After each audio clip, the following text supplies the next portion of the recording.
Olá, ferrinhos! Bem-vindos a mais um episódio do podcast Damas de Ferro.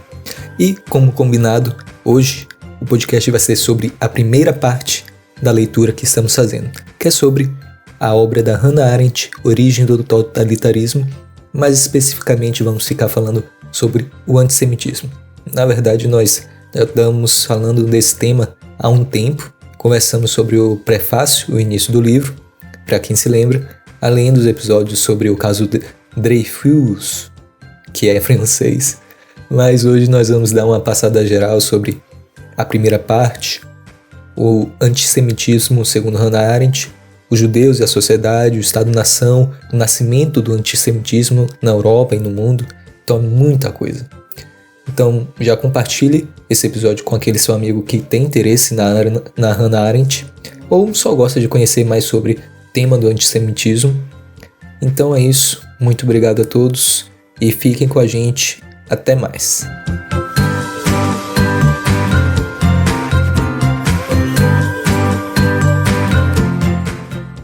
Dreyfus. Beleza, sobre o caso Dreyfus. Não aguento isso. Isso é o pior. Mas enfim, sobre esse caso aí, gente, vocês podem assistir os 2 episódios que saíram no podcast. E é sobre o capítulo 4. Então, o capítulo 4 ele foi discutido nos 2 episódios do podcast que a gente achou que seria mais dinâmico, né? Tratar como um assunto à parte, porque esse caso ele é a exemplificação de tudo que estava acontecendo com relação ao antissemitismo e como isso estava sendo tratado como um jogo político ali naquele momento. Então, a gente achou legal tratar fora da discussão como realmente uma temática à parte para exemplificar a nossa discussão do capítulo 2 e do 3 hoje. No encontro passado, a gente falou do prefácio. Se vocês repararem, cada parte do livro vai ter um prefácio, que ela vai dar uma introduçãozinha ali do que ela vai discutir e tudo mais, porque ela fala sobre 3 pilares principais ali da obra dela para exemplificar o que seria a origem do totalitarismo, né? E aí, a gente está encerrando a parte 1, juntamente com a discussão de hoje e o podcast que saiu sobre esse caso. O capítulo 2 e o capítulo 3, eles vão relacionar direto. O capítulo 1, ele falava sobre o antissemitismo, relacionando com o bom senso. O capítulo 2, ele vai falar dos judeus, Estado-nação e o nascimento do antissemitismo. E o capítulo 3 vai falar sobre os judeus e a sociedade. Então, a gente vai ver aqui no capítulo 2 como que os judeus eles estavam se relacionando com o Estado e com as políticas públicas sendo aplicadas. E o capítulo 3 ele vai relacionar com a parte social da coisa, como que os judeus eram tratados na sociedade. Então vai ter essas duas discussões rolando ao mesmo tempo. Inclusive, um pouco da leitura dela, que é meio difícil, é que quando você está lendo é muito engraçado, né? Porque ela pega uma parte histórica, ela vai fazendo relacionando com os anos, vai historicamente falando de cada período, só que aí do nada ela volta para uma coisa de um outro período, então fica um pouco confuso de o que aconteceu depois do quê. Então tem que ler um pouquinho com atenção para se situar do que está acontecendo. Principalmente quando parte do capítulo 2 para o capítulo 3, porque o capítulo 3 ela não vai falar do que aconteceu depois do 2, ela vai falar o que estava acontecendo simultaneamente dentro da sociedade enquanto as políticas públicas e as políticas do Estado como um todo, totalitário, e do Estado-nação estavam acontecendo no capítulo 2.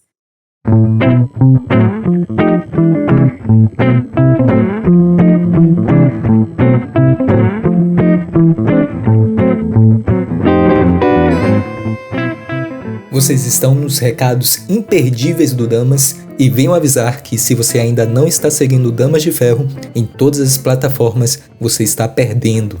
Estamos no Instagram, Facebook, LinkedIn, YouTube, em todos os agregadores de podcasts imagináveis e agora estamos também na Interweb.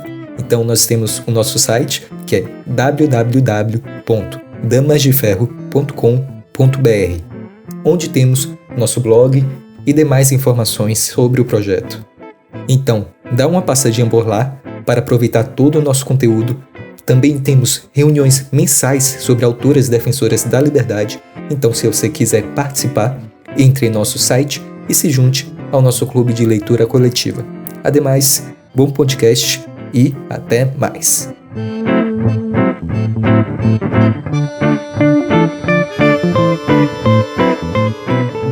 beleza. O capítulo 2, né, ele fala sobre os judeus, o Estado-nação e o nascimento do antissemitismo. E tem o subtítulo, né? Tem o 2.1, 2.2, até o 2.5 que vai ter, que ele vai falando das etapas. Que ela, né, no caso, vai falando das etapas. O que ela fala no 2.1? Ela vai relacionar os equívocos da emancipação e como que seria o banqueiro estatal judeu daquela época. Porque o que estava acontecendo? Estava sendo discutido a questão da emancipação dos judeus dentro dos estados que estavam surgindo naquele momento. Então, estava essa forte tendência de igualar todos os cidadãos. Então, estava com essas políticas, né? Não, vamos colocar o judeu como qualquer outro cidadão dentro do nosso território. E o Estado estava propondo isso, tá?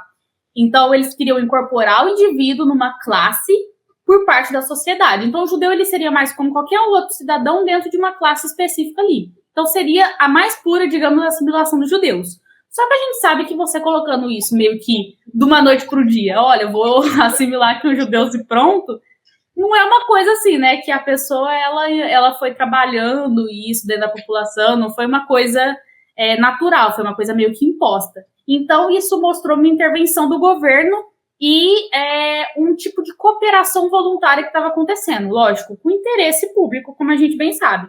Então, os judeus, eles começaram, naquele momento, como que estava a situação deles, só para nortear. Eles não estavam aceitando muitas oportunidades, porque o mundo estava mudando, né? Então, o mundo estava mudando, estava se industrializando, já estava começando a ter um pouco mais de comércio. E os judeus, eles não queriam isso. Os judeus, eles sempre foram relacionados com o Estado. Então, a gente vai ver que os judeus eles se relacionavam muito com a nobreza, com a aristocracia, com quem estava no poder no momento. E isso que a gente vai acabar vendo, que eu percebi ao longo da leitura do livro, foi meio que um tiro no próprio pé, porque é aquilo, né? Tipo, eles confiavam muito, não confiavam, mas eles dependiam muito do Estado. Então, no momento que o Estado queria apoiar eles e dar privilégios, eles, estavam tudo bem. No momento que eles queriam, tipo, colocar os judeus como párias na sociedade, eles também colocavam. Então, os judeus, eles, tipo assim, eles eram meio que fantoches ali. Eles eram muito, digamos, eles se adequavam com o que estava acontecendo. Se o Estado nesse momento quer isso, eu vou agir dessa forma. Se o Estado quer aquilo, eu vou agir dessa forma. Se a sociedade pede isso, eu vou agir dessa forma. E se eles não agissem dessa forma, o que acontecia? Eles eram párias da sociedade. Então a gente vai ver que, tipo, era muito isso. Era muito meio zoado, assim. Então, beleza. Aí ela faz uma coisa que eu achei muito legal, que ela faz meio que um negócio, uma retrospectiva, digamos assim. Nos séculos 17 a 18, mais ou menos, os judeus eles estavam relacionados com a corte, como eu falei, com a aristocracia e quem estava no poder. Então, eles participavam ativamente das transações financeiras de Estado. Então, eles estavam ali, eles sempre foram muito... A gente vê que é meio que um estereótipo, né? Não quer dizer que todo judeu estava relacionado com finanças, mas os judeus muito influentes sempre foram mais relacionados a isso, sabe? Detentores do dinheiro, da corte, do Estado, eles sempre foram mais relacionados com isso. Então, a gente vê que no século XVII, no século XVIII, eles estavam muito relacionados com a questão das finanças do Estado. Então, eles eram muito importantes, eles eram judeus da corte, digamos assim. Aí aconteceu a Revolução Francesa e começou a surgir o que seria os novos Estados-nações. E com isso, os modernos, né, digamos. E com isso, não fazia muito mais tanto sentido ter judeus da corte em si cuidando das finanças. Seria mais o Estado ali e os banqueiros judeus. Só que os banqueiros judeus, eles forneciam empréstimos para o Estado. Então, sempre foi essa relação, né? O Estado ali, aí os judeus às vezes estavam necessariamente inclusos na corte e às vezes eles prestavam serviços para a corte, mas eles sempre estavam relacionados com o Estado, quem era a aristocracia naquele momento. E assim foi levando. Aí esse período ele meio que terminou e foi o surgimento lá do imperialismo e tudo mais no fim do século XIX. E aí isso foi caindo um pouco a ideia de Estado-nação, foi introduzindo a ideia de conjunto de nações europeias, aquele espírito comercial que estava, né, de concorrência competitiva. E os judeus, eles perderam um pouco a mentalidade imperialista, assim, tipo... não é que eles perderam a mentalidade imperialista. Tava a mentalidade imperialista, só que, ao mesmo tempo, eles estavam investindo em comércio e tudo mais. E os judeus, eles não estavam acompanhando isso. Porque os judeus sempre foram assim, eu tô aqui, tô prestando serviços pro Estado e boa. Eles não estavam muito se modificando de acordo com o ambiente. Então, eles acabaram ficando de escanteio. Então, ninguém se importava muito com eles naquele momento. E o grupo dos judeus, então, acabou declinando, tá? Então, embora eles conservassem individualmente aquela influência de sou consultor financeiro, sou um mediador inter-europeu, eles conservavam ainda isso. Só que, ao mesmo tempo, eles estavam declinando porque eles não estavam acompanhando essa mudança comercial que estava acontecendo naquele momento. Beleza. Então, os povos, os grupos europeus ocidentais começaram a se desintegrar. Então, eles começaram a ficar meio dispersos, não era uma coisa tão forte como era antigamente. E não estava um equilíbrio muito bom na Europa, né? Estava um momento muito instável para todo mundo, não só para os judeus, mas também para toda a população naquele momento. Então, os judeus, eles meio que foram vistos ali como pessoas que não tinham pátria, então eles já acabavam que tinham influência com todos os países, e eles acabavam que eram importantes no âmbito internacional. Sendo importantes no âmbito internacional, as pessoas meio que olhavam, tipo, eles são perigosos. Eles podem fazer alguma coisa errada, alguma coisa ali que pode ferrar a gente. Então, foi basicamente isso. Ao longo do tempo, os judeus sempre foram relacionados com o Estado, sempre foram relacionados com a aristocracia.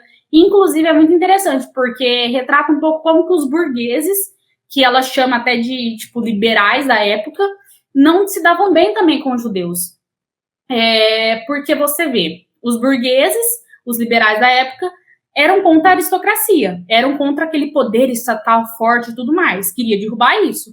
Logo, se os judeus estavam relacionados com isso, com eles, no caso, e estavam relacionados com isso, com esse poder estatal, a burguesia também se opunha a eles. Então, foi muito interessante, porque ela foi trazendo, tipo, como que cada frente ali foi ficando contra os judeus. No final das contas, eles se tornaram um povo odiado por várias classes sociais, por vários estados, não foi só na Alemanha. Isso foi muito interessante dela trazer. Tanto que ela fala que o antissemitismo em si começou na Prússia. Então, ela vai trazendo bastante sobre isso. Sobre isso? No caso, a Prússia não seria, assim, de certa forma, a Alemanha antes de se tornar Estado moderno? Basicamente seria. É porque a ideia ali que ela fala que antes da unificação que estava acontecendo ali, vários pequenos países ali na Europa, a Europa no geral, meio que tinha motivos, entre aspas, lógico, de ter aversão aos judeus. Então era uma coisa geral, não era uma coisa Alemanha soberana que a gente conhece. Era uma questão europeia. Era uma questão europeia. Mas ela também traz, inclusive, depois, que a Inglaterra, ela viu os judeus um pouco diferentes, porque a Inglaterra ela já fazia um filtro. E a gente ainda vai falar, né? Porque existiam judeus que seriam as exceções, que seriam judeus intelectuais. E eles entravam na Inglaterra. Então, tipo assim, a classe de judeus na Inglaterra era muito valorizada, porque eles eram diferentes, entendeu? Tanto que eles não entendiam como que era a realidade dos judeus nos outros países. Aí se deu tudo isso em diversos países diferentes. Não, só ia falar que não era só na Alemanha, existiam células também odiosas aos judeus, né? Na Itália, na Inglaterra, assim como em outros países. Antes da gente continuar, eu acho interessante que desde agora a Hannah Arendt já faz essa distinção entre os judeus distinção entre os judeus. Então seria a aristocracia judaica e os judeus que não tinha tanto poder, tanto político como aquisitivo. E essa distinção vai ser muito mais expandida e evidenciada no livro dela do Eichmann em Jerusalém, né? Que vai mostrar a diferença de como foi a atitude dessa aristocracia judaica em relação com os judeus mais oprimidos, por assim dizer. E outra coisa que no primeiro capítulo ela falou desse problema de que já estava havendo a decadência dos judeus, do poder dos judeus na Europa. E como que ocorreu essa decadência? Porque ela falou assim, meio que, na decadência que surge esses totalitarismo, pelo menos nesse grupo, no grupo que está em decadência. E agora a gente entende por que houve essa decadência. Basicamente é aquilo que... E ela vai trazendo, porque os judeus, eles passaram sempre por altos e baixos, dependendo de quem estava no poder. Porque eles sempre dependiam do Estado. Tanto que a virada de jogo foi justamente quando eles viraram intelectuais. Só que aí a gente vai ver, não vou passar muito na frente, mas a gente vai ver que como que os intelectuais judeus, eles agiram. Porque era um negócio meio... A gente vai até relacionar com as causas sociais que a gente vê hoje em dia. Como que essa ideia é meio louca, assim, do que está acontecendo. Mas, enfim. Aí, o que ela traz depois no título ali, subcapítulo? Seria que os primórdios do antissemitismo. E o que ela traz? Ela traz que esse moderno antissemitismo... Lembra que lá no primeiro capítulo, até lá no prefácio, ela comentava que o antissemitismo... ele tinha duas formas, digamos assim, né? Tinha um antissemitismo que era simplesmente aquela, não concordo com seus valores, e eles também se achando o povo escolhido e se afastava, então era aquele negócio meio tipo valores diferentes, povos diferentes e raízes diferentes se afastavam, então era tipo antissemitismo meio que aversão, simplesmente. E agora a gente tá tratando de um antissemitismo, digamos, moderno, entre aspas, né? E seria um antissemitismo relacionado com a política. E ela frisa muito isso, é um antissemitismo político que está sendo tratado agora. E esse antissemitismo político, de causas políticas, como eu falei, ela fala que teve a primeira chama, mais ou menos, relacionando com a Prússia. Depois meio que a decadência de Napoleão, foi mais ou menos aquele momento histórico. Porque teve uma mudança da estrutura política. E aí, os reformadores da Prússia, da época, queriam meio que aquela ideia de igualdade mesmo da sociedade que ela menciona antes. Que é aquela ideia de vamos colocar igualdade a todos os cidadãos e vamos inserir os judeus nessa mistura toda. Então, começou aquela ideia de abolir os privilégios, entre aspas, que a gente sabe também que não... Enfim, não foi bem assim. E também introduzir um pouco daquela questão do comércio que estava flamejando. Então, eles, vamos dar uma liberdade maior econômica e vamos abolir um pouco os privilégios. E abolindo os privilégios, quem que irritou? A aristocracia. Então, eles começaram, o próprio Estado que estava surgindo ali, os reformadores, depois da queda de Napoleão, começaram nos outros estados, lógico, né? Ela também fala depois da França, começaram a introduzir algumas certas medidas que tiravam os privilégios de quem estava no poder naquele momento. E com isso, surgiu essa ideia de emancipação dos judeus na Prússia. E não era apenas aqueles grupos de judeus que eram úteis e ricos, que já gozavam ali dos privilégios. Seriam todos. E isso, inclusive, ela menciona que acabou irritando um pouco até judeus que já tinham esses privilégios. E, inclusive, foi isso que, na época, o pessoal até, principalmente os judeus, ficaram meio assim com a Hannah Arendt, né? Porque meio que ela fala que os grandes influencers, os grandes influencers da época... Influencers do século XIX. Você tem 45 anos. Já deu essa história de youtuber, não? Pelo amor de Deus. Os grandes influencers da época judeus, que estavam no topo e tudo mais, eles também não buscavam a igualdade do próprio povo. Porque para eles, ser judeus e serem ricos faziam deles diferenciais dentro das sociedades, logo eles tinham certos privilégios, entendeu? E eles não queriam que acabasse aquele privilégio deles. Se eles fossem igualados como todo outro cidadão, e a característica de ser judeu não fosse mais um diferencial, o que sobraria deles? Eles seriam mais um comum dentro da sociedade. Então, eles seriam vistos como os párias que eram do próprio povo deles, né? Aí, beleza. Então, eles já estavam meio, né? Já estavam meio assim. Então, ali a gente já começa a ver os liberais, os burgueses da época, que se opunham aos judeus, na mesma proporção que eles se opunham à nobreza, porque eles começavam a ver que tinha uma semelhança muito forte de pensamento, de raiz. E essa semelhança se deu por quê? A questão mais, digamos, familiar da coisa. Porque o pensamento dos nobres e dos judeus, eles eram um pouco parecidos, no sentido aspecto. Nas famílias que são judias, as famílias que são nobres, o indivíduo, ele era olhado, antes de mais nada, como parte do membro da família. Então, é aquela ideia do coletivo mesmo. Antes de você ser, sei lá, um indivíduo único, você é membro daquela família, você é membro daquele povo. Então, esse pensamento judeu, ele se assemelhava com o pensamento dos nobres. Então, tipo, o seu sangue, entendeu?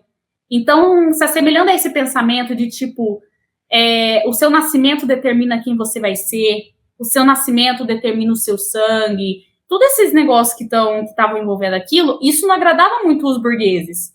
Que, querendo ou não, os burgueses, eles acreditavam que com o suor do trabalho, com isso, com probabilidades ali de crescimento do comércio, você poderia se desenvolver, você poderia crescer.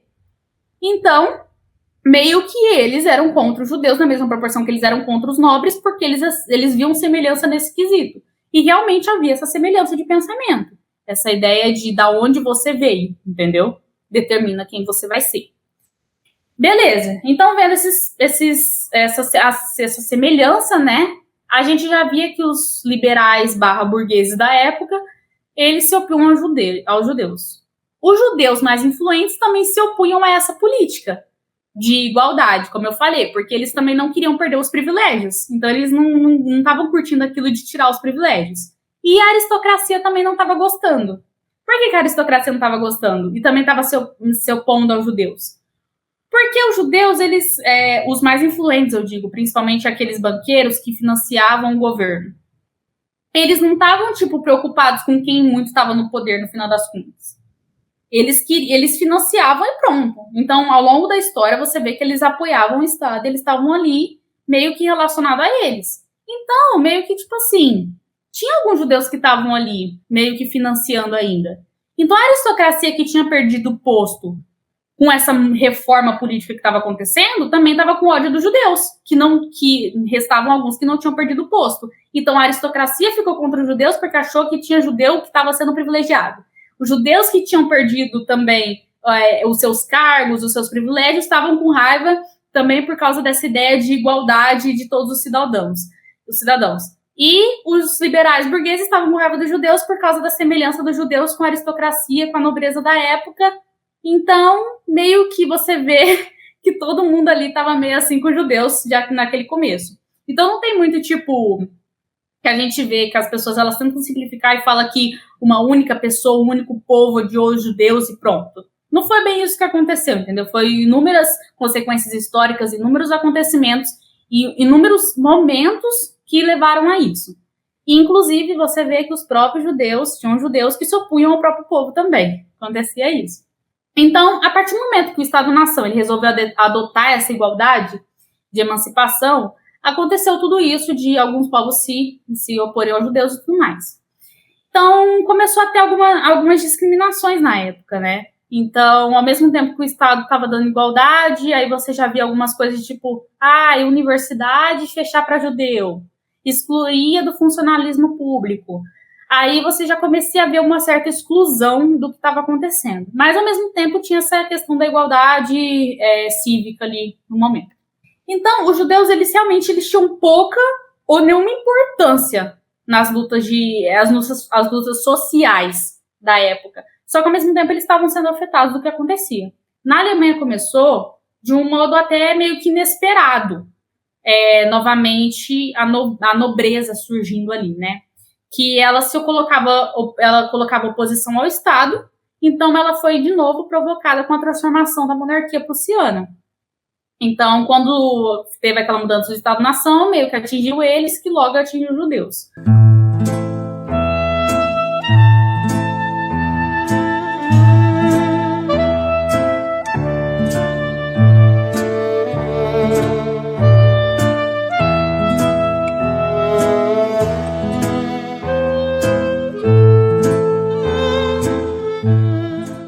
No final das contas, é isso que ela coloca como os primórdios do antissemitismo.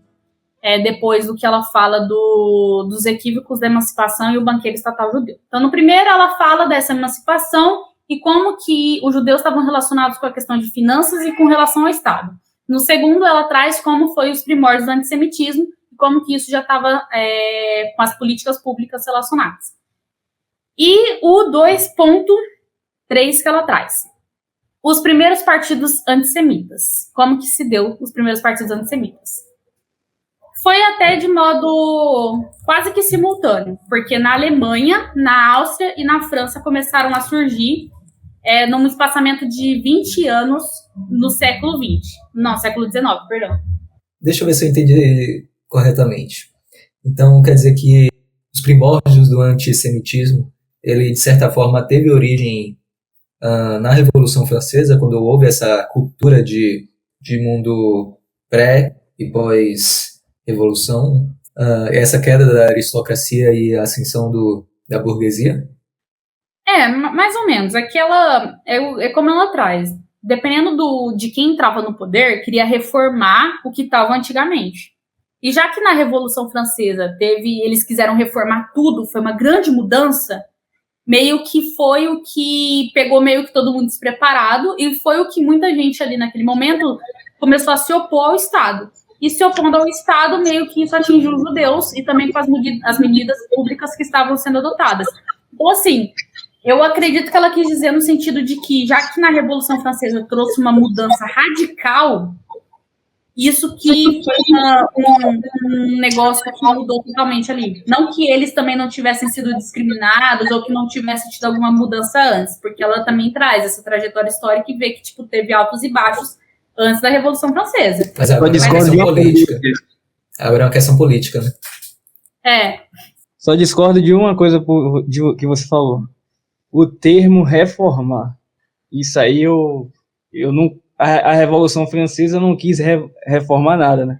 Ela quis construir do zero, né? Destruir aquilo que existia e construir algo novo em cima disso.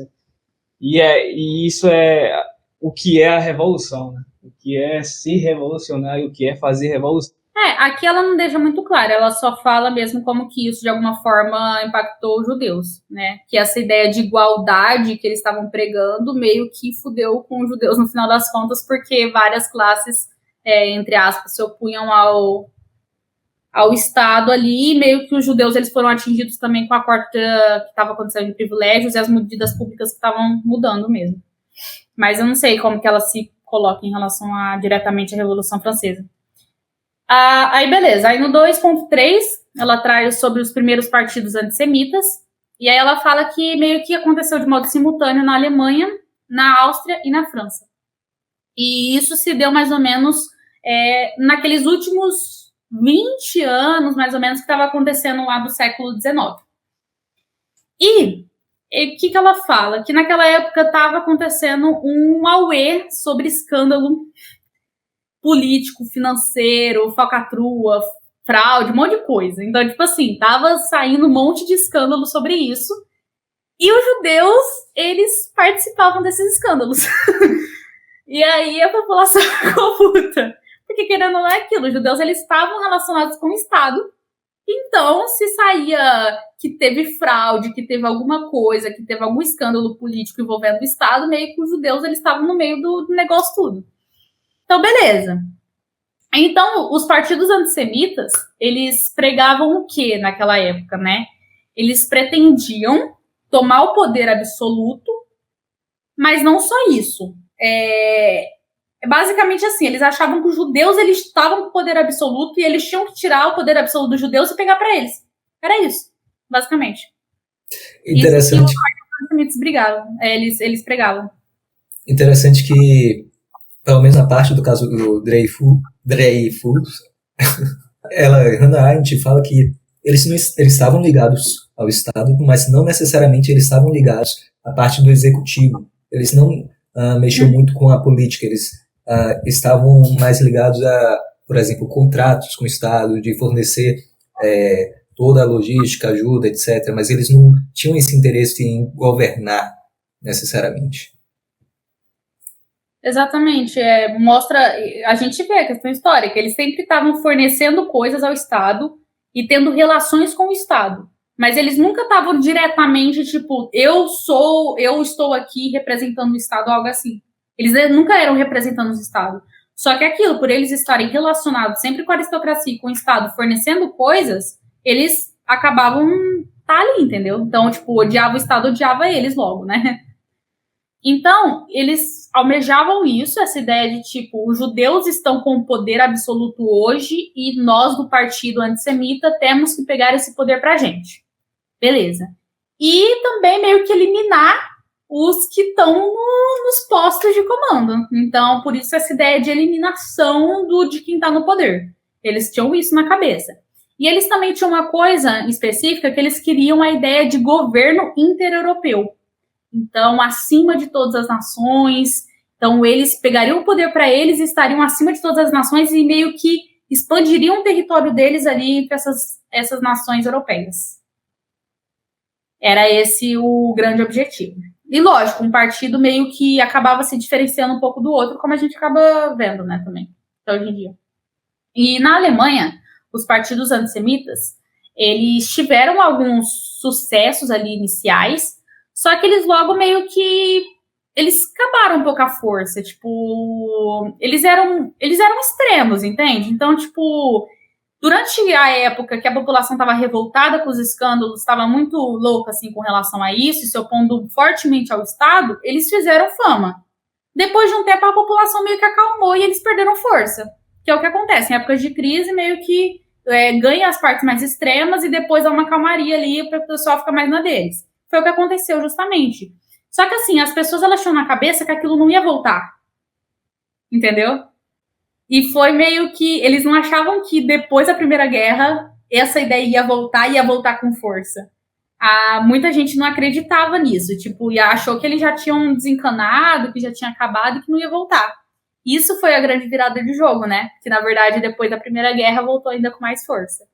Foi bem louco isso. Aí, depois, ela fala, né, no 2.4, seria o antissemitismo esquerdista. E aí que entra um negócio engraçado, né, porque é aquele negócio de termos, realmente. Tinha um partido alemão que chamava Partido Liberal Alemão. Só que esse partido era de esquerda. Esse partido, ele se declarava de esquerda e ele pegava a baixa classe média. Era predominante ali, famoso entre a baixa classe média, e eles se declaravam esquerdistas, e eles faziam sucesso dentro das universidades. E eles tinham como caráter principal ali, eles eram estruturados na ideia antissemita. Então, foi um partido que começou a crescer dentro das universidades com caráter antissemita, que se autodeclarava esquerdista, mas o nome deles era um Partido Liberal Alemão. Beleza. Isso também traz uma coisa, né? Porque se a gente pega nomes, eu já vi gente fazendo isso, né? Pega nome de partido e meio que já relaciona com a ideia e você vê que vira uma maçaroca. Não só de partido, mas como país também, República Popular Democrática da Coreia do Norte. Que irônico. É o que agora a Álvares falava, né? Você mexe com as palavras, né? Faz parte. Mas, na verdade... Não fazer isso. Oi? Isso. Eu acho que isso também tem a ver com a tradição de pensamento, por exemplo. Quando se fala em liberal na Inglaterra, foi porque ocorreu a Revolução Gloriosa. Agora, quando se fala de liberal na França, é porque houve a Revolução Francesa, que foi algo, assim, um pouco mais extremo, assim. Digamos que cabeças rolaram. E então isso muda tudo. Exatamente, da onde que vem, né? Tanto que até existe a esquerda. Liberal nos Estados Unidos tem nada de liberal. Isso. Um pouco mais liberal aí na cultura, né? Nas pautas culturais, mas de resto nada mesmo. Engraçado que o Noam Chomsky diz que os Estados Unidos têm 2 partidos de direita.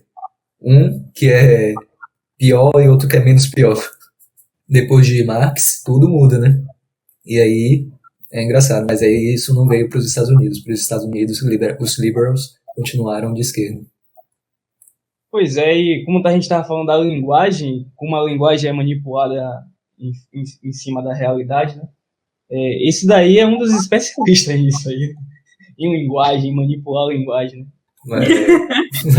Gente, vocês viram a Lily? A gente tinha marcado umas fotos pra hoje. Então, parça, ela foi no dentista, já ela tá aí, mano. Elo, né? Quê? Elo. Que é isso, parça? Ele foi no dentista. Depois, o Partido Liberal, ele perdeu força, na verdade, porque veio um outro depois, que é o Social Cristão. Esse Partido Social Cristão, ele veio para derrubar, né, para entrar no lugar ali de influência do Partido Liberal Alemão, e ele foi muito influente na Áustria, né? A Áustria, ela estava, naquela época, era a Áustria republicana, né? Mas aí foi depois de... Acho que foi depois da década de 10. Foi em 1917, 18. Aí eles fizeram sucesso nessa parte, principalmente na Áustria. Então o Emael finalmente ganhou, só que não foi no Brasil, foi na Alemanha? Ai, velho, é muito louco você ver, velho. Eu tava... Tem umas coisas que ela fala que eu fico, gente do céu, a loucura, sabe? Muito rápido. É igual agora, tipo, você vê uns lugares aí meio louco indo pregando paz, aí você fica. Ai, que o vulgo Talibã. o Talibã. É engraçado. Ai. Mas enfim. Então, tipo assim, esses dois partidos, eles estavam mais fortes, assim, com essas naquela época. E aí ela fala que depois teve meio que uma idade de ouro da segurança, digamos assim. Foi uma época até meio mais tranquila para os judeus, que eles conseguiram ali uma certa ascensão, de certo modo, outras camadas da sociedade, não só vinculadas ao Estado. E foi a época... Que curioso. Foi uma época de mais segurança, digamos, só que ao mesmo tempo fala que foi meio que o primeiro sinal de declínio. Porque foi quando os bancos judeus, eles meio que perderam um pouco a força deles. Então, tipo, teve um certo com relação à influência relacionada ao Estado, à questão financeira, só que ao mesmo tempo, que foi aquilo que eu mencionei para vocês, né? Que eles começaram a entrar na parte mais intelectual da sociedade, começaram a seguir outros caminhos sem ser esse vinculado ao Estado. Por quê?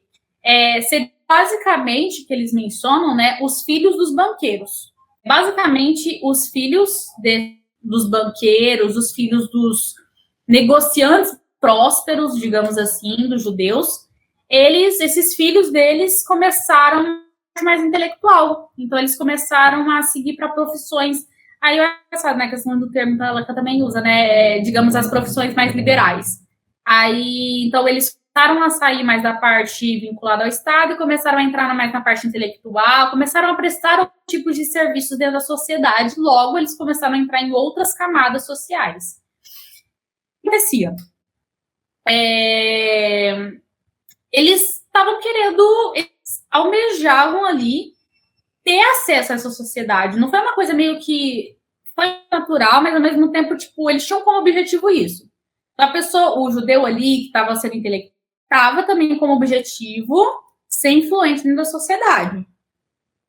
Então, eles estavam ali na vontade deles entrar nessa sociedade. Só que, ao mesmo tempo, eles não podiam, tipo, ignorar que eles eram judeus. E judeus, querendo ou não, tinham, né, o pezinho meio atrás de algumas pessoas da população.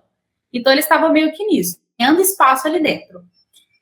E aí, beleza. Ela traz essa introdução. Depois, ela já pega esse gancho e leva para o capítulo 3, que seria os judeus e a sociedade. A gente já está entrando na parte mais social da coisa mesmo, né? Ela só dá essa introdução mesmo, agora, chamados judeus de exceção, digamos assim, né?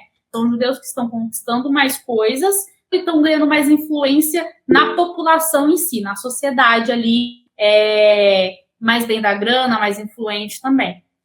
Tá, eles tinham... ela fala que eles tinham uma certa ignorância política até, que entra até no que o Google... Eles não queriam necessariamente estar ali como detentores do poder estatal. Eles só estavam vinculados a ele. Então, tipo... E eles também não tinham muita noção do que estava acontecendo também com relação... Sabiam que tinham uma certa aversão com relação a eles, mas eles não conseguiam discernir o que seria o argumento político ou somente uma antipatia, entendeu? Que é basicamente realmente o que estava acontecendo, né? Que ela até desvincula pra gente isso do livro.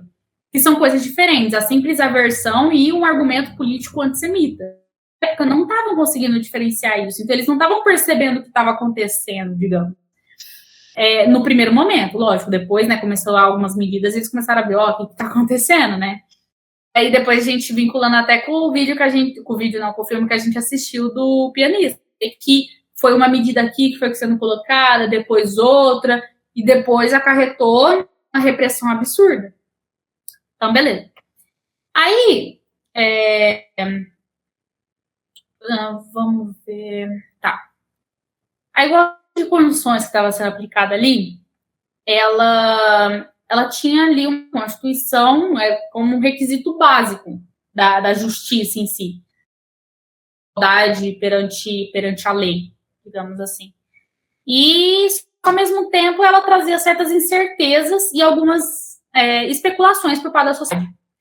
Então, quanto mais eles estavam tentando buscar a igualdade dentro da população no geral, incluindo os judeus, eles também não sabiam mais diferenciar as pessoas, no final das contas. Então, a cabeça da população entre igualdade, diferenciação, estava meio perto com relação a isso, sabe? O que a gente prega, as pessoas são diferentes, as pessoas são iguais. Eu acho que entra muito na discussão, inclusive, que a gente está tendo agora no nosso mundo, né? Essa ideia de, tipo, buscando a igualdade, só que, ao mesmo tempo, a gente tem que priorizar a individualidade de cada um, que as pessoas são diferentes. Aí, enfim, tá um turbilhão de discussões acerca disso. É engraçado a gente ver que, né, passaram tantos anos e as discussões meio que voltam. É muito legal. Os conservadores falam muito isso, né? Que, tipo, como que é cíclico. Entre o páreo e o novo rico. O que seria isso? É aqueles judeus de exceção que eu falei. Então, eles deixaram de ser os párias políticos e civis ali do que estava acontecendo e começaram também a entrar em outras camadas da sociedade. Só que, ao mesmo tempo, tinha eles que eram párias dentro da sociedade. Tá? Então, a gente não pode esquecer disso. O que aconteceu? Foi se criando uma sociedade que tomava atitude discriminatória contra os judeus comuns, entre aspas, que ela coloca, mas, ao mesmo tempo, era uma sociedade que aceitava facilmente judeus cultos. Então, tipo assim, você era judeu, você era culto, você se diferenciava do restante do povinho, você era aceito nas classes altas, nos salões nobres da sociedade. Se você era um judeu comum, você não era nada extraordinário, você era mais um cidadão ali reconhecido. Cidadão não, né? Você era mais um judeu ali, você era discriminado pela sociedade. Entendeu? Então, se você era judeu, você era extraordinário, você tinha uma diferenciação com o seu povo, você era valorizado. Se não fosse isso, você era um pária. Será que, eu fico pensando às vezes, será que esse comportamento não tem relação, não sei que época que estava acontecendo isso, mas será que isso não tem relação com aquela ideia de Nietzsche dos extraordinários e dos ordinários, em que ele fala que os extraordinários seriam aqueles capazes de criar sua própria moral, de aqueles que teriam o poder de fazer as coisas, e aí aqueles ordinários não seriam capazes de fazer isso. Isso está exatamente Crime e Castigo, inclusive Dostoiévski e o Nietzsche utilizam a mesma palavra, que é os extraordinários seriam Napoleão e os ordinários seriam as baratas. Exatamente, perfeito. Aqueles humanos que nasciam e que poderiam, e que suas ações tinham justificativas, né, para fazer o que eles faziam. Enfim, tipo Napoleão, né, o que ele fez é algo justificável. Então... E eu falei isso porque naquela época Nietzsche estava borbulhando.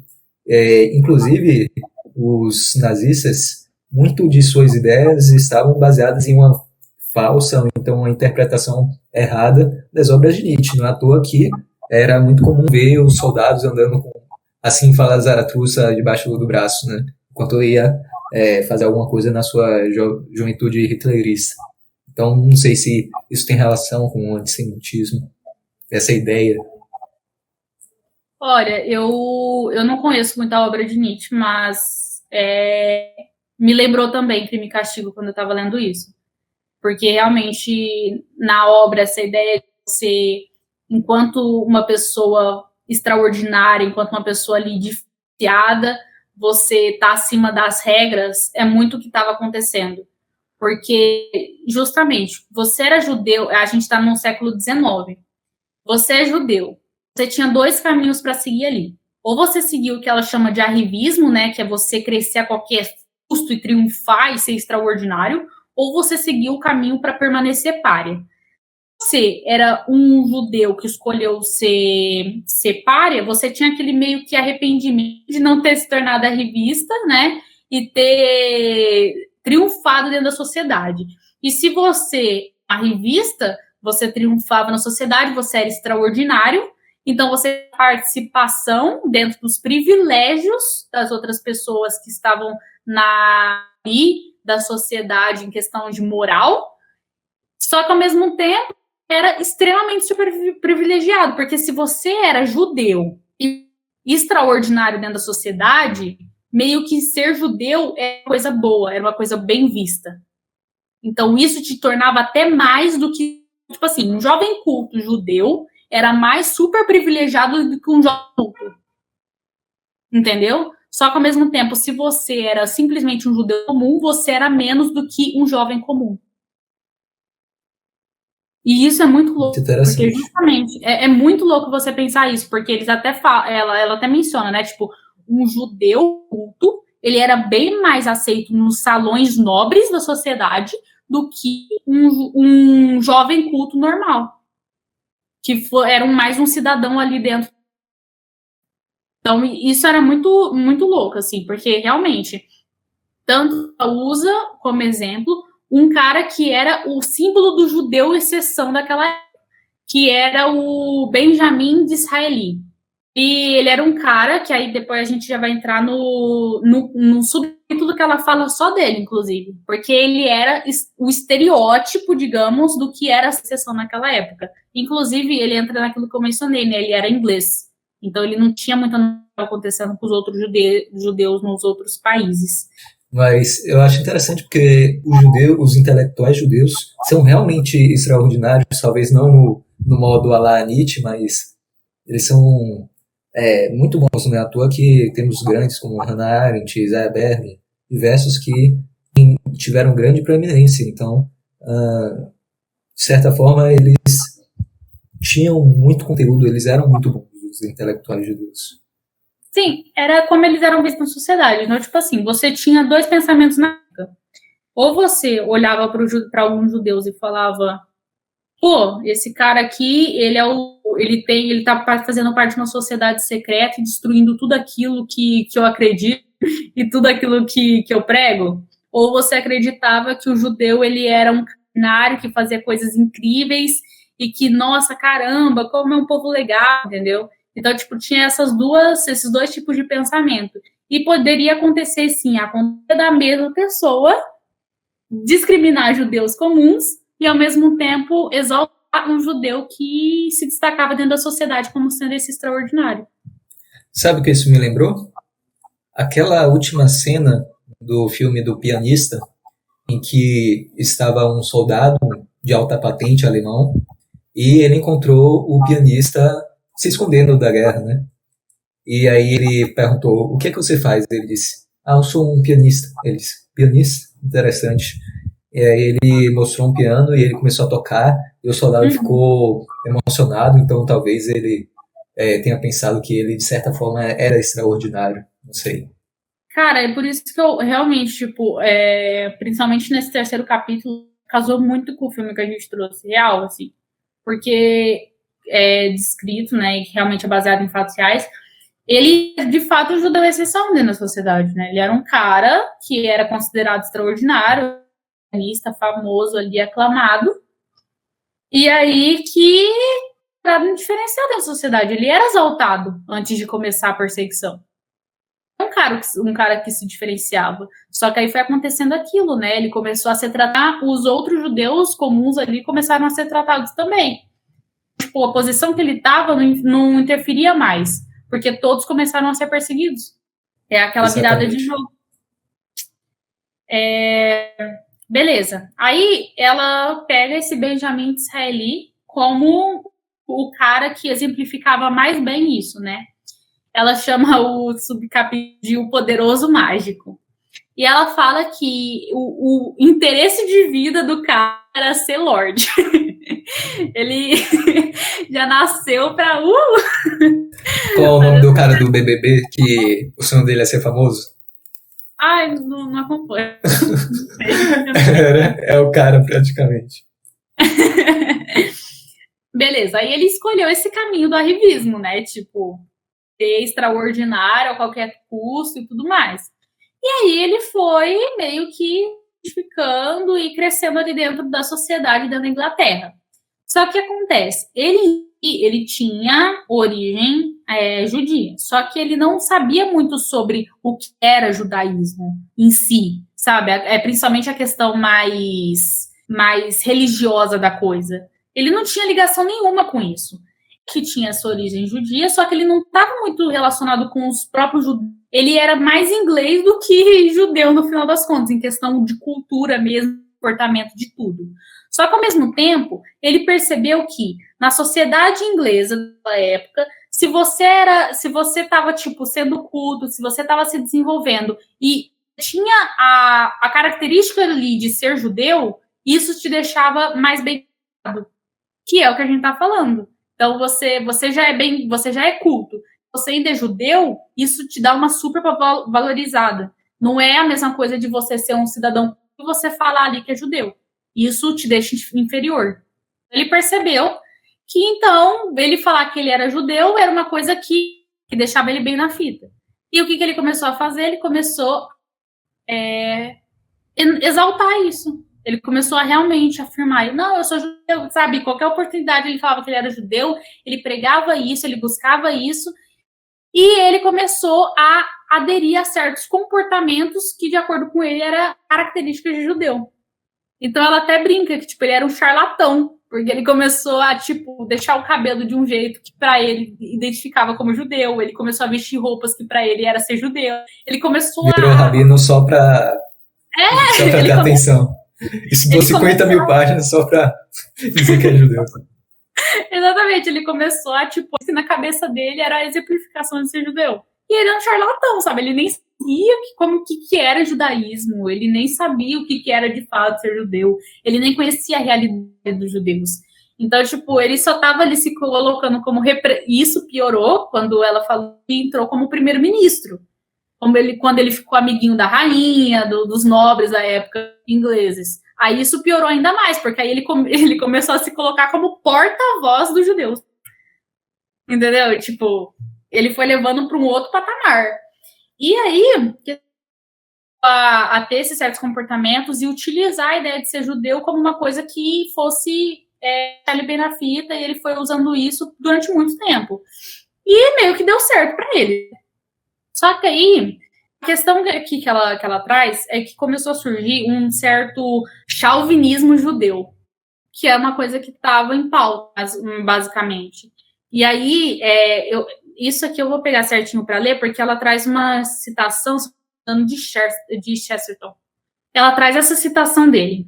O próprio indivíduo deve ser adorado como reflexo do grupo ao qual pertence, tornando-se o seu próprio ideal e até o seu próprio ídolo, que ele retrata. Então, era justamente isso que era ser chauvinista judeu naquela época, basicamente. Era essa ideia de chauvinismo, um nacionalismo pervertido, que o Chesterton traz como senso, né? Essa ideia de você colocar o indivíduo como para ele ser adorado como um reflexo do grupo que ele pertence. E era isso que o cara era. Então, ele era um chauvinista judeu inglês, imperialista inglês. Então, ele era um chauvinista judeu e, ao mesmo tempo, imperialista inglês. E era isso que ele representava. Aí ele se colocava como porta-voz dos judeus e ele começou, né? O que aconteceu? Ele muito mais a nobreza da época dele do que os judeus em si, como a gente mencionou. Então, mas ele gosta dos judeus. E ela fala que não é nem impressionante assim ele ter moldado, né, o conceito que ele tinha de raça aos conceitos de aristocracia que ele tinha. Então, ele tentou relacionar meio duas coisas. Então, ele começou a criar, ele escreveu, ele era escritor antes, tá? Isso é legal de mencionar. Mas ela relata que meio que nas obras dele, ele trazia essa ideia de tipo, essa ideia superficial, porque ele não conhecia sobre a religião, ele trazia de judeus serem os escolhidos, essa ideia de que eles deveriam criar uma sociedade deles, eles deveriam estar no poder. Ele começou a criar umas coisas meio assim, sabe? Meio que nas obras dele. Só que isso quando ele era escritor. Então ele começou a moldar isso na vida pública ali, né? Como porta-voz dos judeus. Beleza. Então, o que ela traz? Que ele acreditava numa qualidade de escolhido e que ele poderia utilizar isso elaborando uma doutrina racial, uma doutrina racial, não, desculpa, uma doutrina racial a partir dele feito de missão histórica que os judeus tinham. Beleza, então ele começou a criar, ele começou a, tipo, ele pegou a ideia de judeu dele, viu que ele poderia utilizar isso como um diferencial e crescer a partir disso. Então ele não era mais um cara culto, escritor, que estava na via pública, ele era também um cara que era tudo isso, judeu. Ele começou a utilizar isso, colocar como porta-voz de judeus e, consequentemente, falar que os judeus eram um povo escolhido, que os judeus eles tinham que ter essa iniciação, que ela começou a criar essa missão histórica dos judeus e tudo mais. O que ferrou um pouco? Que ele, como outros que, na verdade, eram antissemitas, começaram a pregar e acreditar no quê? Que existiam sociedades secretas, os judeus, eles mexiam as coisas por baixo dos panos. Aí ela comenta sobre ele e tudo mais, ele fala que ele era um charlatão e que outros charlatões como ele começaram a pregar essa ideia de existiam sociedades mesmo, secretas, que mexiam as coisas por baixo dos panos e que fazia toda a questão geopolítica ali, eles controlavam os acontecimentos. Então, ele acreditava nisso. Só que ele acreditava nisso de uma forma, a grosso modo, positiva. Só que, ao mesmo tempo, os antissemitas acreditavam nisso, só que metiam um pau nos judeus, entendeu? No sentido ruim é judeu, entendeu? Então, tipo assim, meio que ele acabou fazendo isso, fudendo um pouco a situação, porque ele começou a aplicar força numa teoria que já estava sendo discutida dentro da sociedade. A ideia de, tipo, os judeus são mais influentes do que a gente acredita, entendeu? E eles controlam muito mais do que a gente... Ele colocou numa fogueira que já estava acesa. Então, ele não ajudou muito, no final das contas. Interessante que tem aquele autor, não sei como é que se fala, um autor francês que ainda está vivo, que é o Hollenbeck, não sei, alguma coisa assim, que em uma entrevista, ele na verdade escreve literatura, mas em uma entrevista ele fala que a questão, os nazistas não eram somente racistas, mas antes de tudo eles eram conspiratórios, né? Eles acreditavam em teorias da conspiração, que foi fortalecida, infelizmente, por esse cara que não tinha a mínima ideia do que iria acontecer, né? Então, talvez se ele não tivesse feito isso, seria mais difícil disso acontecer. Esse cara, ele foi bem influente, porque ele era um conservador influente da época, um conservador britânico, e ela até, né, ele tinha certa influência ali também de Burke, e ele era uma pessoa influente, muito influente da época. A questão que ficava era a parte que ele relacionava a ideia de ser judeu e que ele era porta-judeus, que ela menciona. Essa ideia de que ele não conhecia a realidade dos judeus e ele como os outros judeus, exceções da época, que meio que tinha ali uma origem judia, só que era uma coisa meio superficial, não sei se o judaísmo em si, ele acreditasse principalmente em questões religiosas, não era isso. Se eu não me engano, ele era até batizado, entendeu? Ele era outra coisa, só que aí meio que misturou, entendeu? E acabou que ferrou um pouco, porque fortaleceu um discurso que estava sendo dito pelo outro lado também. Essas secretas e essas teorias da conspiração. Na época, o que aconteceu? Até mencionou que depois de um tempo, né, já na parte de Hitler, ele usava truques publicitários que tipo assim, ele pegava uma coisa que já existia, tá? Só que ele deturpava isso, usava como truque publicitário. Então, por exemplo, ela trouxe o Hitler, ele usou que o judeu capitalista e o judeu socialista estavam numa aliança secreta. Então, os socialistas e os judeus capitalistas estavam numa aliança secreta que estava mexendo ali no âmbito geopolítico. Beleza. Aí você pensa, nossa, velho, o cara viajou nas ideias. Só que, ao mesmo tempo, o que eu mencionei que estava acontecendo? Que os filhos dos milionários judaístas estavam seguindo o quê? O que eles estavam fazendo? Entrando em movimentos esquerdistas. Que é o que a gente vê que acontece mesmo, né? Filho de que vira comunista. Então, tipo, aconteceu. Então, tipo assim, era uma coisa que estava acontecendo e que Hitler ele pegou, deturpou um pouquinho e colocou como propaganda. E misturou isso com a teoria da conspiração que estava acontecendo na sociedade secreta. Ele soube manipular muito a questão. Então, tipo assim, se você era uma pessoa daquela época e você via isso numa publicidade ali sendo aplicada pelo partido nazista, você ia pesquisar sobre, você ia ver contatos seus sobre, você ia que, tipo, nossa, peraí, tem aquele judeu ali, que ele tá seguindo ali lutas ali com o movimento operário, o movimento trabalhador ali, algumas coisas que estavam circulando. E ele é filho de um milionário. Aí você junta isso com a publicidade de Hitler. E, tipo, você fala, vou acreditar então, faz sentido. E era isso que ele fazia. Não era... Ele pegava coisas que já existiam e meio que deturpava para que as pessoas compravam, né? Isso que aconteceu.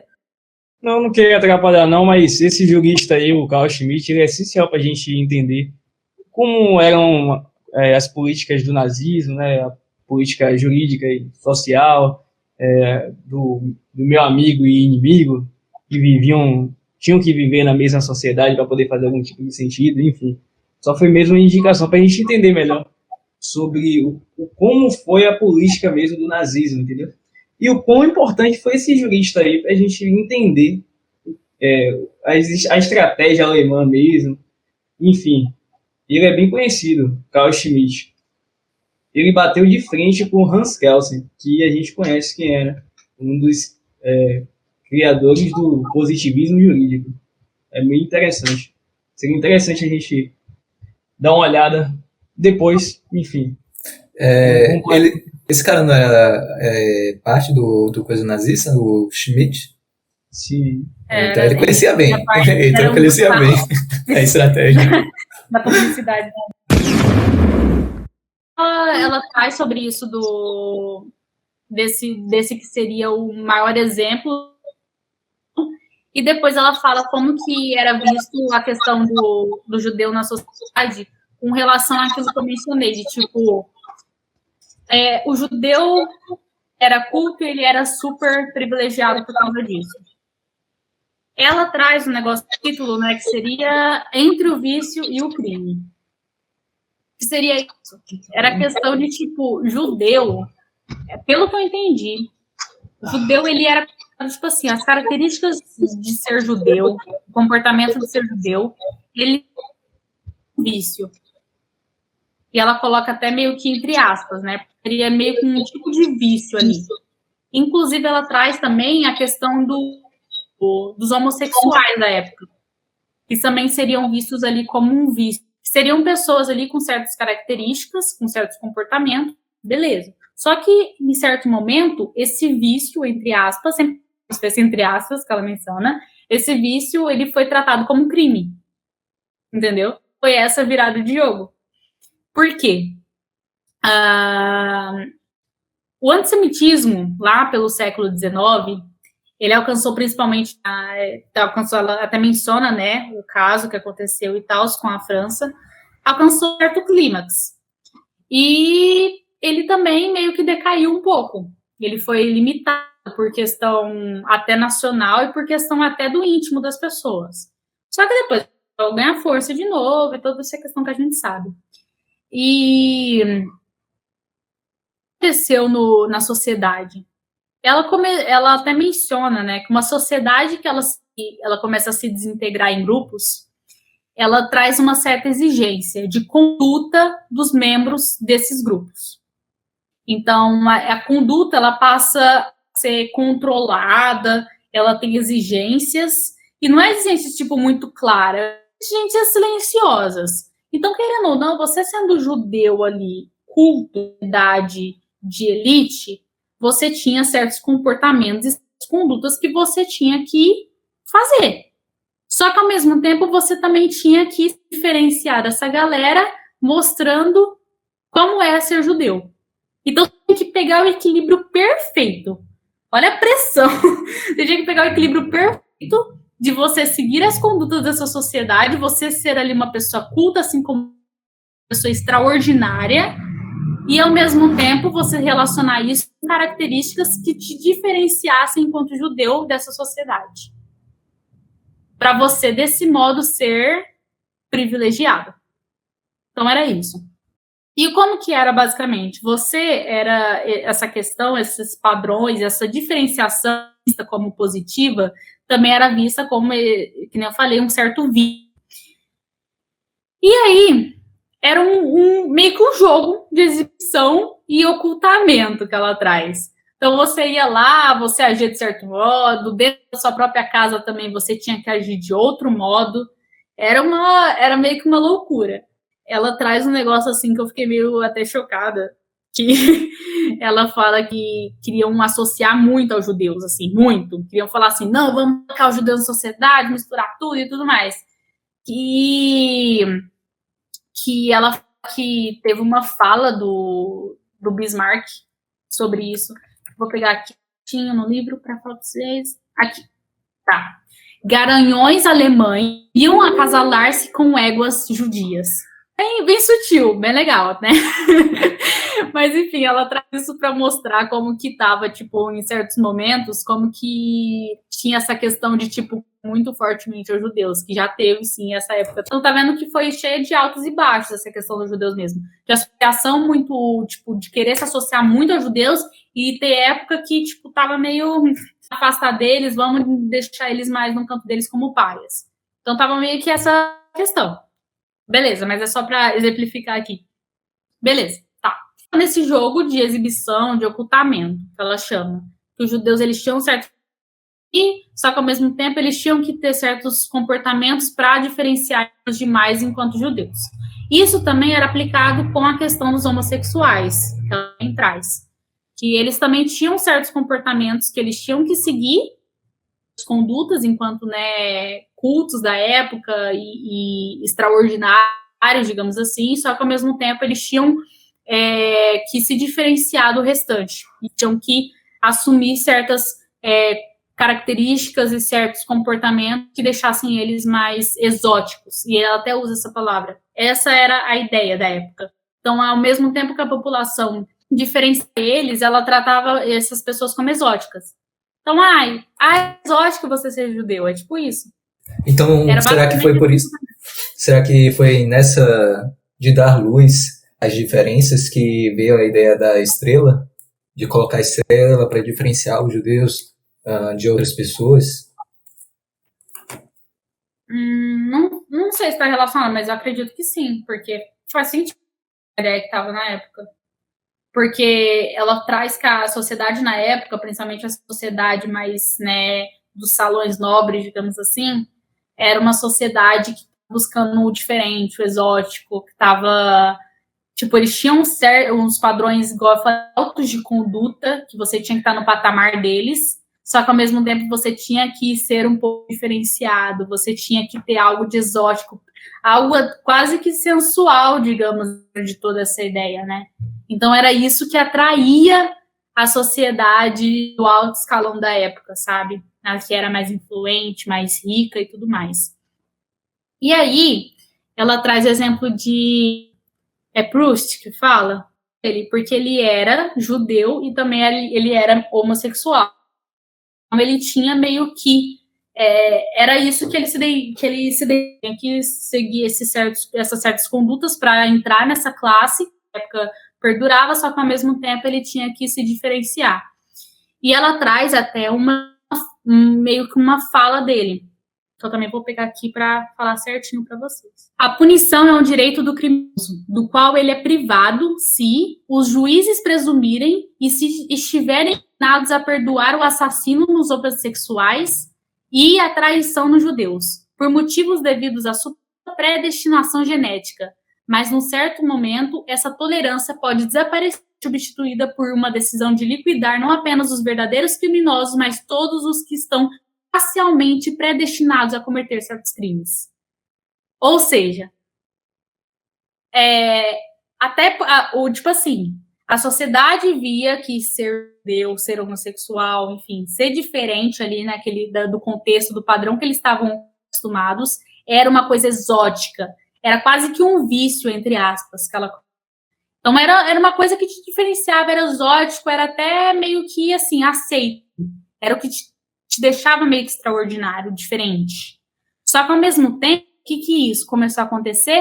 E isso, em certo momento, começou a virar o quê? Crime. No sentido de, tipo, não vemos isso como uma coisa mais legal, tá? Isso não é uma coisa legal. Então, esses certos comportamentos, essas certas condutas que vocês, judeus e homossexuais, têm, isso aí pode levar, vocês têm predestinação, entendeu? Então, eles começaram a subverter o que eles acreditavam, no final das contas. Eles pegaram uma coisa que já era vista como exótica, só que eles não colocavam um caráter mais positivo, um caráter negativo de, tipo, cometer um crime. Predestinam a algo ruim. Então, basicamente, foi isso que aconteceu. Então, é aquilo, né? Tipo, o que diferenciava eles e deixava eles super privilegiados, em certo momento era visto como uma coisa que deixava eles pares. Os causadores dos males do que estava acontecendo naquele momento histórico. E eles usaram isso como jogo político. E é aquilo, né? A questão da bibliografia que ela pegou na época e dos estudos historiográficos que estavam sendo feitos. Dependendo da versão da história que você pegava, esses fatos, eles podem ser usados certinho para qual ideia que você tem, se você parar para pensar. Se você pegar esses fatos que ela trouxe e quiser ferrar com os judeus, você consegue. Se você quiser pegar esses fatos históricos e ferrar também com os nazistas, tipo, critério nenhum, e colocar realmente os judeus como historicamente vítimas e massacrados, entendeu? Então, tipo, por isso que ela até fala que ela quer se ater aos fatos. Ela quer estava acontecendo dos dois lados, sabe? Como que se deu toda a questão social e política a esse massacre de judeus? Porque não foi de uma hora para outra. Não foi que do nada o nazista acordou e falou, vou matar esses judeus e pronto. Não, entendeu? Não foi assim. Então, beleza. É isso que ela traz aqui. E ela traz esse caso Dreyfus. Esse caso, o que aconteceu? Ele, ao mesmo tempo, tipo assim, ele levou o inferno e pro nada de uma hora para outra. Ela fala que, tipo assim, né? Porque justamente esse caso, ele colocou ali um crime que teria acontecido, que os judeus eram traidores, que os judeus eram errados, que eles tinham cometido uma coisa absurda. E isso fez os judeus, tipo, que é isso, sabe? A gente tem que se vingar deles, são horríveis, eles são predestinados ao mal, enfim, colocou todas as características possíveis negativas. Depois que se provou a inocência, pôs fim à glória social dos judeus. Então, tipo assim, eles tinham um papel que eles tinham que representar, que a sociedade ditava, e enquanto essa mesma sociedade estivesse convencida de que eles pertenciam à raça de traidores, eles seriam traidores. Enquanto elas acreditassem que eles seriam vítimas ou algo assim, eles seriam vítimas. E assim foi.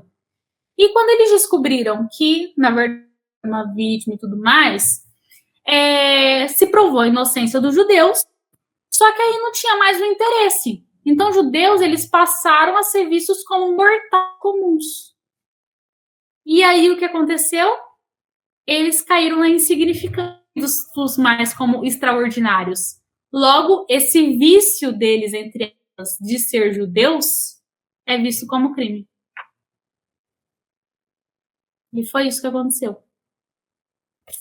Loucura, né? Triste.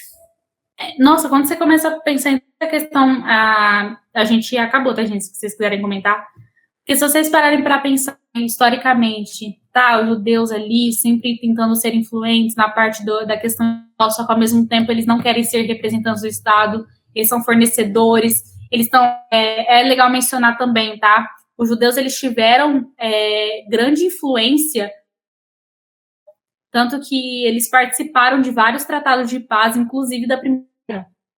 Depois da Primeira Guerra, os tratados de paz, eles também acabaram participando, então eles sempre foram conselheiros como influentes em âmbito internacional. E, ao mesmo tempo, eles estavam dentro de um país mesmo, como a gente viu no primeiro capítulo.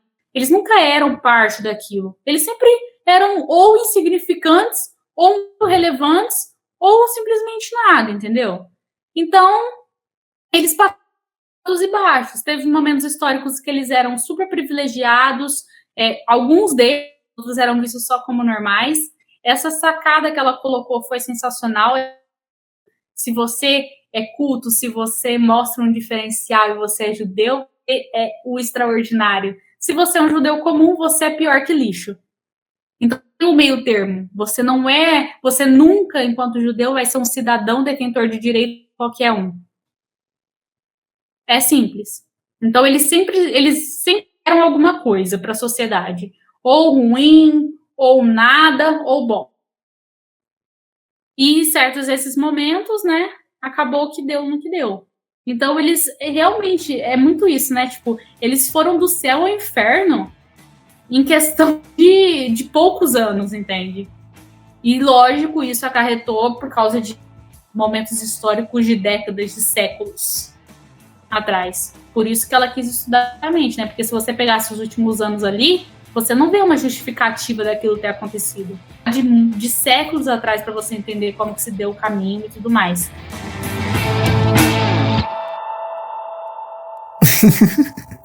Então é isso, gente. Nós finalmente terminamos a primeira parte do livro Origens do Totalitarismo, falando sobre antissemitismo, um tema um pouco pesado.